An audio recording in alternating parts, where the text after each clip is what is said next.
Roy Suryo dan Dr. Tifa dikabarkan ditangkap oleh penyidik Polda Metro Jaya pada Jumat pagi 19 Juni 2026. Informasi penangkapan ini disampaikan anggota tim advokasi anti kriminalisasi akademisi dan aktivis Petrus Salestinus. Menurut Petrus, Roy Suryo ditangkap sekitar pukul 7 pagi berdasarkan informasi yang diterimanya dari istri Roy Suryo. Petrus menyayangkan langkah penyidik yang melakukan upaya paksa berupa penangkapan. Menurutnya selama proses penyidikan, Roy Suryo justru memenuhi panggilan penyidik dan menjalankan kewajiban wajib lapor. Tim kuasa hukum menilai apabila penanganan perkara telah memasuki tahap lanjutan dan berkas dinyatakan lengkap, penyidik cukup melayangkan surat panggilan tanpa harus melakukan penangkapan. Lebih lanjut, Petrus menilai penangkapan tersebut menunjukkan adanya dugaan intervensi politik dalam proses penegakan hukum. Namun demikian, hingga saat ini belum ada keterangan resmi dari pihak Polda Metro Jaya terkait alasan maupun dasar hukum penangkapan tersebut. Tim kuasa hukum juga mengajak para tokoh dan aktivis untuk hadir di Polda Metro Jaya guna menyiapkan surat jaminan penangguhan penahanan apabila nantinya diperlukan dalam proses hukum yang sedang berjalan. Paling telat hari ini, hari Senin kami menerima surat panggilan dari penyidik untuk menghadap kepada kejaksaan hari Rabu supaya dilakukan penyerahan tersangka dan barang bukti. Itu tentu hari ini adalah batas waktu terakhirnya. Kalau kita meyakini bahwa pengumuman P21 dari Dirkrimum Polda Metro Jaya itu sah dan sudah ada P21 pada tanggal 2 Juni 2026. Guys, kembali lagi saya live di channel YouTube Abdul Ghafur Sangaji Official, channel untuk kita saling berbagi perspektif. Para sahabat AGS, saya sengaja live pagi untuk mengupdate satu informasi yang tentu para sahabat AGS pengen tahu, apakah hari ini akan ada panggilan P21 tidak dari Polda Metro Jaya untuk dilakukan tahap 2 pada hari Rabu tanggal 16 Juni 2026 atau 2 hari ke depan, ya. Karena kalau kita berpatokan pada informasi P21 yang disampaikan oleh Dirkrimum Polda Metro Jaya pada tanggal 2 Juni 2026 beberapa waktu yang lalu, maka hari Rabu besok adalah tenggang waktu terakhir ya bagi penyidik untuk melakukan yang namanya tahap 2. Tahap 2 itu adalah penyerahan tersangka dan barang bukti para sahabat AGS. Nah, kita tentu hari ini ingin mengupas isu tersebut, apakah memang pada akhirnya akan ada panggilan untuk para pejuang-pejuang kami ya menghadap ke kantor kejaksaan atau tidak pada hari Rabu, ataukah jangan-jangan memang informasi P21 yang disampaikan oleh Dirkrimum Polda Metro Jaya itu belum pasti dan belum mendapatkan suatu kepastian hukum gitu ya. Kita akan menguji apakah omongan para termul-termul yang katanya akan segera dilakukan tahap 2 atau penyerahan tersangka dengan barang bukti, kemudian akan segera dilakukan penahanan, apakah kita akan uji? Karena hari ini adalah hari yang para sahabat AGS, hari yang ke H plus 12 ya, atau hari yang ke-12 ya, hari yang ke-12 artinya kita akan menguji apakah betul-betul P21 itu akan keluar atau tidak, atau akan dilakukan penyerahan tersangka atau tidak pada hari Rabu. Karena gini, berdasarkan aturan yang berlaku di internal kejaksaan dan berdasarkan juga ketentuan hukum acara pidana, maka penyerahan tahap 2 atau penyerahan tersangka dan barang bukti itu batas waktunya adalah 14 hari. Ya. Batas waktu maksimal bagi penyidik untuk menyerahkan tersangka dan barang bukti itu adalah 14 hari. Jadi tidak boleh lewat dari 14 hari. Itu ketentuan yang berlaku di dalam hukum acara pidana dan itu dipedomani oleh internal kejaksaan.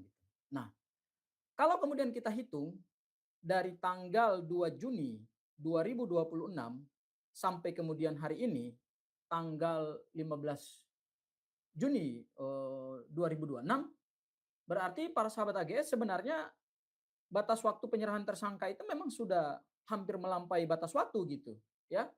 Dan kita akan menguji apakah hari ini, hari yang ke-12, ya, hari yang ke-12, apakah hari ini akan keluar namanya surat panggilan kepada para tersangka untuk dilakukan tahap 2 pada hari Rabu, karena ingat besok itu adalah tanggal 1 Muharram 1448 Hijriah, sehingga tentu eh, tidak mungkin di hari libur itu akan diberikan surat panggilan kepada para tersangka.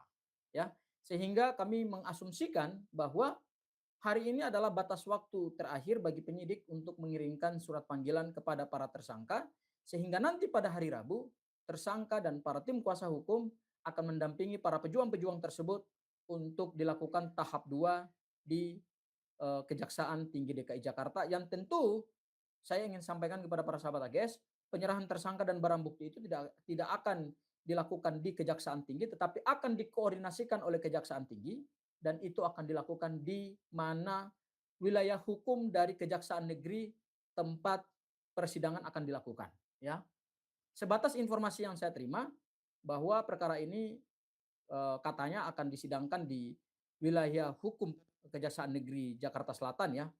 Karena pengadilannya yang punya kompetensi relatif adalah Pengadilan Negeri Jakarta Selatan berdasarkan tempus dan locus delicti yang ada di dalam surat penetapan tersangka, ya.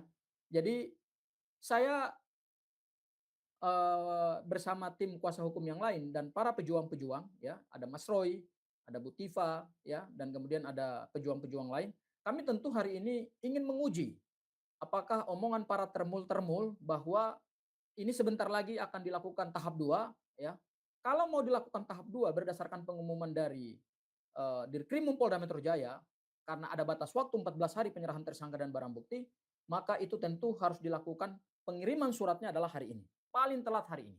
Ya, paling telat hari ini, hari Senin kami menerima surat panggilan dari penyidik untuk menghadap kepada kejaksaan hari Rabu supaya dilakukan penyerahan tersangka dan barang bukti, itu tentu hari ini adalah batas waktu terakhirnya. Kalau kita meyakini bahwa pengumuman P21 dari Dirkrimum Polda Metro Jaya itu sah dan sudah ada P21 pada tanggal 2 Juni 2026. Karena sekali lagi saya tegaskan, batas waktu penyerahan tersangka dan barang bukti itu berdasarkan hukum acara pidana dan dipedomani oleh internal kejaksaan itu adalah 14 hari. Jadi only 14 hari. Lewat dari 14 hari tentu itu akan menjadi pelanggaran, ya, dan saya kira pihak kejaksaan juga tidak akan menerima, ya, penyerahan tersangka dan barang bukti melampaui batas waktu yang sudah mereka tentukan gitu.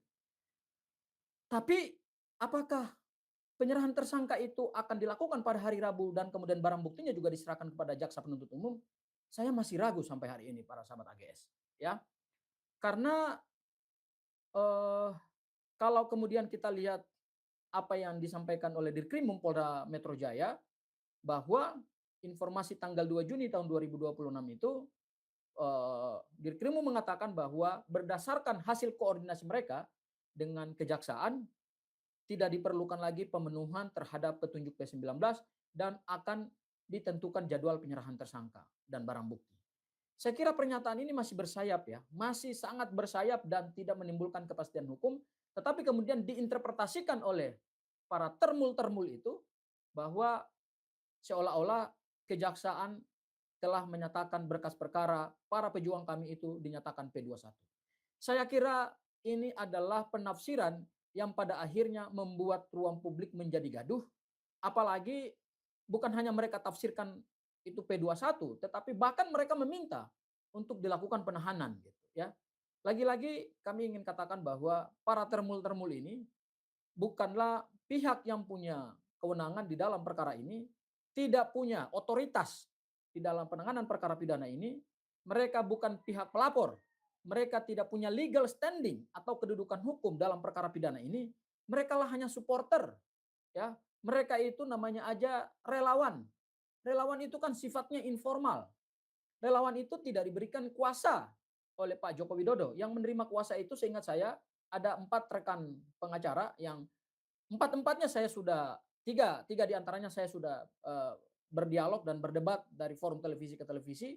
hanya satu yang saya belum pernah bertemu, ya. 4-nya itu yang pertama adalah Yakub Hasibuan, anaknya Pak Oto Hasibuan selaku tim kuasa hukum Pak Jokowi, dan beberapa waktu yang lalu saya berdebat dengan dia di head to head CNN.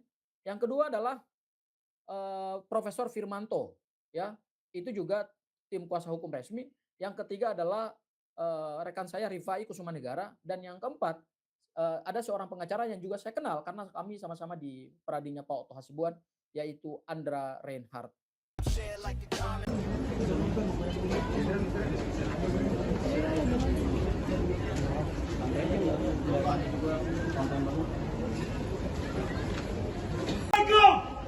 warahmatullahi wabarakatuh. Waalaikumsalam warahmatullahi wabarakatuh.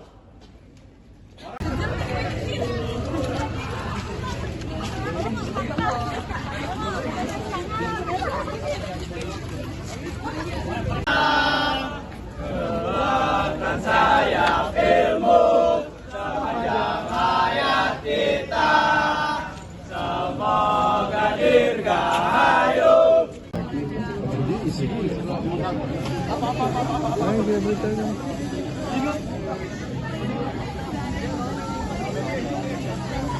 Maju rebut demokrasi, gegap gempita dalam satu suara, demi tugas suci yang mulia. Hari-hari esok adalah milik kita.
Hidup Indonesia, Pak.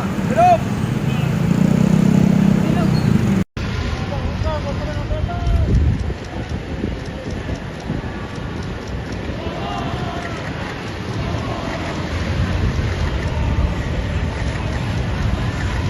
Waduh.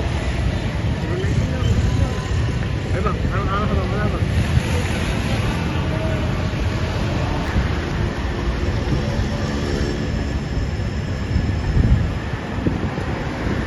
Mobilnya pada di mana? Tadi Senayan pada nggak ada ya, Man?